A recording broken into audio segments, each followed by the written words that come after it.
Good morning, my friends. Welcome to Roger's Reflections on Monday, August 10th in the year 2020. We're continuing our time in the book of Philippians, and we are in the second chapter, and today's verses are 3 and 4, but I'm going to do something I haven't done in a lot. I'm going to reread what we did yesterday, verses 1 and 2, because I think they will have an impact on the third and fourth verse as well. So here's 1 and 2.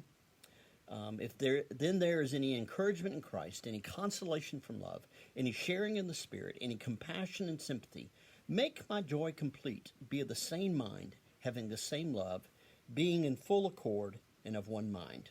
All right, now here's today's verses 3 and 4. Do nothing from selfish ambition or conceit, but in humility regard others as better than yourselves.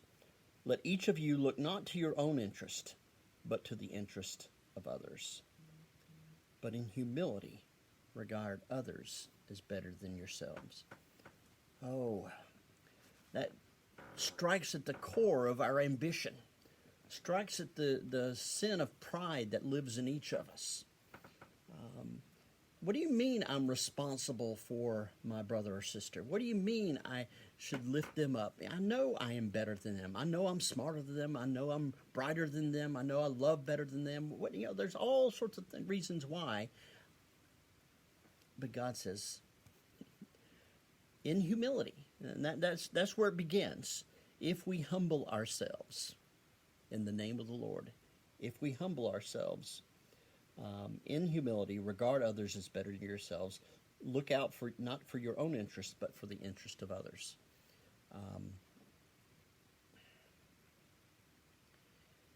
There was a lot of selfishness, apparently, in the church.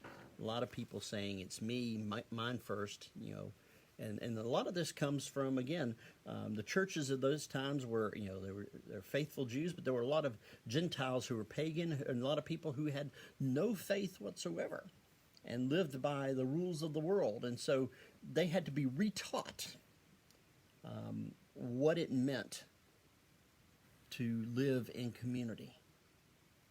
And we need to be reminded what it means to live as the family of Christ, as a congregation, as a community of believers.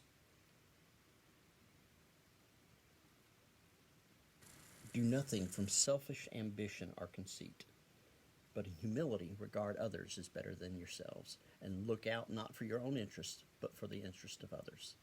If we did that, if I looked out for your interest and you looked out for mine,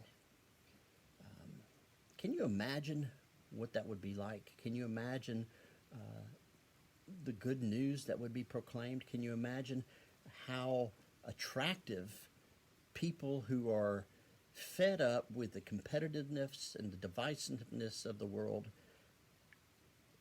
how it would attract people to come to a place where you can truly be yourself, and you can love one another and be loved and live together without having to put your wall up. I know that's a dream, and maybe one day this goes back to the other passage that God will complete every good work. This is one of those good works. I long for a day when that definition of community is fulfilled, when we're always all looking out for each other and doing nothing out of selfish ambition or conceit. It's a dream, but it's a good one. We'll talk to you tomorrow, my friends.